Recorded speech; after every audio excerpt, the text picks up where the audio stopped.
ಕರ್ನಾಟಕ ರಾಜ್ಯದಲ್ಲಿ ಈ ರೀತಿಯ ಒಂದು ರಾಜಕೀಯದ ಬಿಸಿ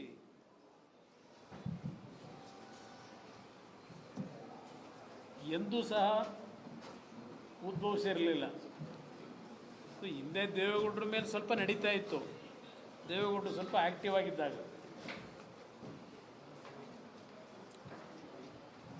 ಕರ್ನಾಟಕದಲ್ಲಿ ಕಾಂಗ್ರೆಸ್ ಸರ್ಕಾರ ಆಡಳಿತಕ್ಕೆ ಬಂದ ನಂತರ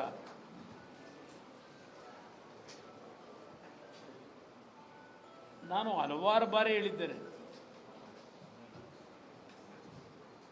ಕಾಂಗ್ರೆಸ್ ಸರ್ಕಾರ ಆಡಳಿತವನ್ನು ಯಾವ ರೀತಿ ದುರ್ಬಳಕೆಯನ್ನು ಮಾಡ್ತಾ ಇದ್ದಾರೆ, ಅಧಿಕಾರಿಗಳು ಯಾವೊಂದು ಕೆಳ ಹಂತಕ್ಕೆ ಇಳಿದು ಸರ್ಕಾರದ ಆದೇಶಗಳನ್ನು ಪಾಲನೆ ಮಾಡ್ತಾ ಇದ್ದಾರೆ, ವಿಶೇಷವಾಗಿ ಪೊಲೀಸ್ ಇಲಾಖೆ. ನಮ್ಮ ರಾಜ್ಯದಲ್ಲಿ ಒಂದು ಹೊಸ ರೀತಿಯ ಪೊಲೀಸ್ ಇಲಾಖೆಯ ಕಾರ್ಯವೈಖರಿ ಪ್ರಾರಂಭ ಮಾಡಿದ್ದಾರೆ ಈ ಸರ್ಕಾರ.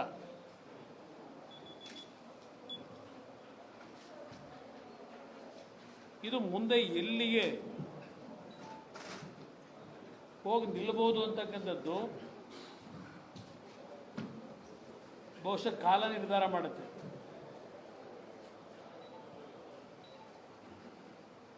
ಮುಖ್ಯಮಂತ್ರಿಗಳು, ಅವರ ಮಂತ್ರಿಮಂಡಲದ ಸದಸ್ಯರು ಪ್ರತಿನಿತ್ಯ ಕೇಂದ್ರ ಸರ್ಕಾರದ ಸಂಸ್ಥೆಗಳು ಕೇಂದ್ರ ಸರ್ಕಾರದ ಆದೇಶದ ಮೇರೆಗೆ ಯಾವ ರೀತಿಯ ಸಮಸ್ಯೆಗಳನ್ನು ದುರ್ಬಳಕೆ ಮಾಡ್ತಾ ಇದ್ದಾರೆ ಅಂತ ಹೇಳಿ ಹಲವಾರು ವರ್ಷಗಳಿಂದ ಪ್ರತಿನಿತ್ಯ ಈ ಸರ್ಕಾರ, ಕಾಂಗ್ರೆಸ್ ಪಕ್ಷ ದೂಷಣೆಯನ್ನು ಮಾಡ್ಕೊಂಬರ್ತಾ ಇರತಕ್ಕಂಥದ್ದನ್ನು ನಾವು ಪ್ರತಿದಿನ ನೋಡಿದ್ದೇವೆ. ಈಗಲೂ ಸಹ ನಿನ್ನೆ ಖರ್ಗೆ ಅವರು ಮಾತನಾಡಿದ್ದಾರೆ. ಇವರೇನು ಮಾಡ್ತಾ ಇದ್ದಾರೆ?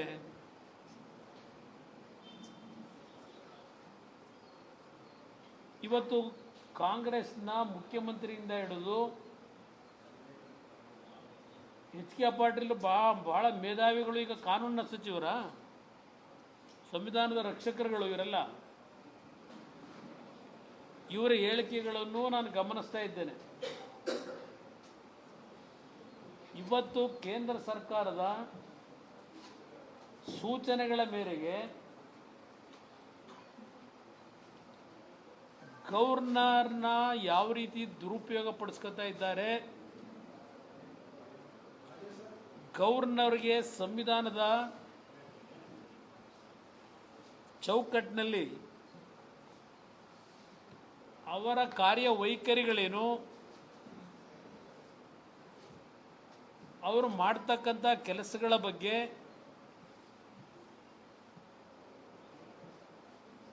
ನಾವು ಯಾರು ಪ್ರಶ್ನೆ ಮಾಡಬಾರದು, ಅದು ಸಂವಿಧಾನಕ್ಕೆ ಮಾಡ್ತಕ್ಕಂಥ ಅಪಚಾರ. ಗವರ್ನರ್ಗಳು ರಾಷ್ಟ್ರಪತಿಗಳಿಂದ ಸೂಚಿತರಾಗಿ ಕೆಲಸ ಮಾಡ್ತಕ್ಕಂಥವರು. ಇದನ್ನು ಮೊದಲು ಸಿದ್ದರಾಮಯ್ಯನವರು ಒಂದು ಬಾರಿ ಹೇಳಿದ್ದಾರೆ. ಅದನ್ನು ಒಂದು ಬಾರಿ ನೀವು ಕೇಳಿಸ್ಕೊಳ್ಳಿ, ಸಿದ್ದರಾಮಯ್ಯನವರು ಹೇಳಿರ್ತಕ್ಕಂಥದ್ದನ್ನು. ಆಮೇಲೆ ನಾನು ಇನ್ನು ವಿಷಯ ಪ್ರಾರಂಭ ಮಾಡ್ತೀನಿ. ಸಿದ್ದರಾಮಯ್ಯನವರು ಉಪದೇಶ ಮಾಡಿರೋದು ಇದು. ರಾಜ್ಯಪಾಲರು ಅಂದರೆ ಏನು, ಅವ್ರು ಕೇಳ್ತಕ್ಕಂಥ ಪ್ರಶ್ನೆಗಳಿಗೆ ಸರ್ಕಾರದ ಜವಾಬ್ದಾರಿ ಏನು, ಉತ್ತರ ಕೊಡೋದು, ಯಾವ ರೀತಿ ನಡ್ಕೋಬೇಕು ಅಂತೇಳಿ ಹೇಳಿದ್ದಾರೆ. ಅವರೇ ಹೇಳಿದರು. ಅವರು ವಿರೋಧ ಪಕ್ಷದ ನಾಯಕರಿದ್ದಾಗ 2011ರಲ್ಲಿ ಇರ್ಬೋದು, 11ರಲ್ಲಿ ಬಂದಿದೆ ಎಲ್ಲ ಕಡೆ ಬಂದಿದೆ. ಶೂರ್, ಇದು ವಾಲ್ಯೂಮ್ ಜಾಸ್ತಿ ಬರುತ್ತೆ.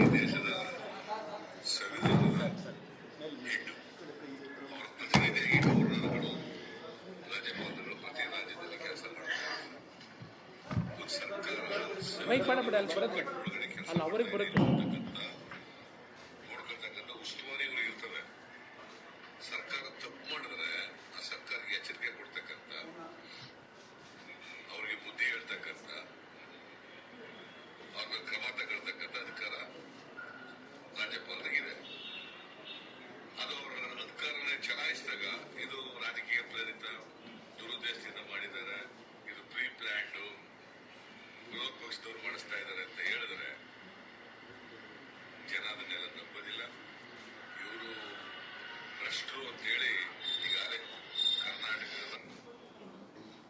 ರಾಜ್ಯಪಾಲರು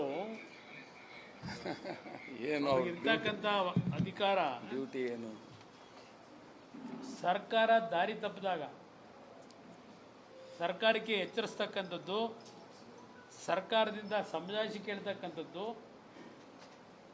ರಾಜ್ಯಪಾಲರಿಗೆ ಇರ್ತಕ್ಕಂಥ ಒಂದು ಅಧಿಕಾರದ ವಿಷಯದಲ್ಲಿ ಅವ್ರು ಏನು ಹೇಳಿದ್ದಾರೆ ಅವತ್ತು, ಸ್ವಲ್ಪ ಇನ್ನೊಂದು ಬಾರಿ ಅದನ್ನು ಅವ್ರು ಏನು ಮಾತನಾಡಿದ್ದಾರೆ ತರಿಸ್ಕೊಂಡು ನೋಡೋದು ಒಳ್ಳೇದು. ಒಂದ್ಸಲ ಯಾವ್ಯಾವ ಸಂದರ್ಭದಲ್ಲಿ ಏನೇನು ಮಾತನಾಡಿದ್ದಾರೆ ಅಂತೇಳಿ. ಇಲ್ಲಿ ಈ ಸರ್ಕಾರದ ಅಂಗಸಂಸ್ಥೆಗಳೇನಿದ್ದಾವೆ ಆ ಸಂಸ್ಥೆಗಳನ್ನು ದುರುಪಯೋಗ ಪಡಿಸ್ಕೊಳ್ತಕ್ಕಂಥದ್ದು, ಇಲ್ಲ ಅದರ ಮೇಲೆ ಆ ಸಂಸ್ಥೆಗಳ ಮೇಲೆ ಒತ್ತಡ ತರ್ತಕ್ಕಂಥದ್ದು ಇವತ್ತೇನು ಪ್ರಾರಂಭ ಆಗಿಲ್ಲ. ಇದು ದೇಶದಲ್ಲಿ ಹಲವಾರು ಹಿಂದಿನ ಪ್ರಸಂಗಗಳನ್ನು ಹೇಳಲಿಕ್ಕೆ ಹೋದರೆ ಹಲವಾರು ಉದಾಹರಣೆಗಳನ್ನು ಕೊಡಬಹುದು.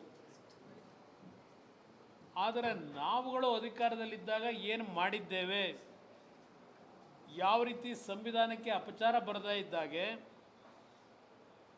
ಸಂವಿಧಾನಕ್ಕೆ ಒಂದು ಗೌರವ ಕೊಟ್ಟು ನಡೆದಿದ್ದೇವೆ, ಅದು ಮುಖ್ಯ ಇಲ್ಲಿ ಅನ್ನೋದನ್ನು ಮೊದಲು ಮುಖ್ಯಮಂತ್ರಿಗಳು ಅರ್ಥ ಮಾಡ್ಕೋಬೇಕು. ಈ ಕಾಂಗ್ರೆಸ್ ಪಕ್ಷದ ಮಂತ್ರಿಗಳು ಅರ್ಥ ಮಾಡ್ಕೋಬೇಕು.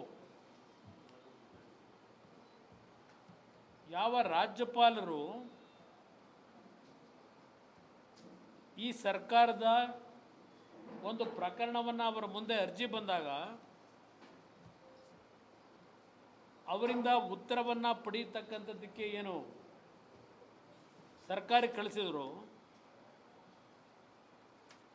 ಈಗ ಏನೋ ಈಗೆಲ್ಲ ಕೆಲವು ಡೆವಲಪ್ಮೆಂಟ್ ಆದ ಮೇಲೆ ಕ್ಯಾಬಿನೆಟ್ನಲ್ಲಿ ಇನ್ನು ಮುಂದಿನ ದಿನಗಳಲ್ಲಿ ಯಾವುದೇ ರಾಜ್ಯಪಾಲರಿಂದ ಪತ್ರಗಳು ಬಂದರೆ ಚೀಫ್ ಸೆಕ್ರೆಟರಿ ಆದಿಯಾಗಿ ಯಾರೂ ಉತ್ತರವನ್ನು ಕೊಡಬಾರದು, ಪ್ರತಿಕ್ರಿಯೆ ಕೊಡಬಾರದು ಅವರಿಗೆ. ಅದನ್ನು ನಮ್ಮ ಕ್ಯಾಬಿನೆಟ್ ಮುಂದೆ ತರಬೇಕು. ಹೀಗೆ ಹಲವಾರು ರೀತಿಯ ಒಂದು ತೀರ್ಮಾನಗಳನ್ನು ಹೊಸದಾಗಿ ಆಡಳಿತದಲ್ಲಿ ಇವತ್ತು ಜಾರಿಗೆ ತರತಕ್ಕಂಥ ಕೆಲಸವನ್ನು ಮುಖ್ಯಮಂತ್ರಿಗಳೇನು ಮಾಡ್ಕೊಂಡಿದ್ದಾರೆ, ಅವರ ಸಚಿವ ಸಂಪುಟದ ಸದಸ್ಯರು. ಬಹುಶಃ ಅದಕ್ಕೆ ಕಾರಣ ಈ ಕಳೆದ 14 ತಿಂಗಳಲ್ಲಿ 15-16 ತಿಂಗಳು ಈ ಸರ್ಕಾರ ನಡೆದಿರ್ತಕ್ಕಂಥ ಹಲವಾರು ಅಕ್ರಮಗಳು, ಅಧಿಕಾರ ದುರುಪಯೋಗ, ಇದೆಲ್ಲವೂ ಹೊರಗೆ ಬರಬಾರ್ದು ಅಂತಕ್ಕಂಥ ಹಿನ್ನೆಲೆಯಲ್ಲಿ ಕ್ಯಾಬಿನೆಟ್ಗಳಲ್ಲಿ ಇವತ್ತಿನ ತರಾತುರಿಯ ನಿರ್ಧಾರಗಳನ್ನು ಮಾಡ್ತಾ ಹೊರಟಿದ್ದಾರೆ. ಅವರು ಹೇಳಿದ್ದಾರೆ, ನನಗೆ ರಾಜಕೀಯ ಜೀವನದಲ್ಲಿ ರಾಜಕೀಯದ ಒಂದು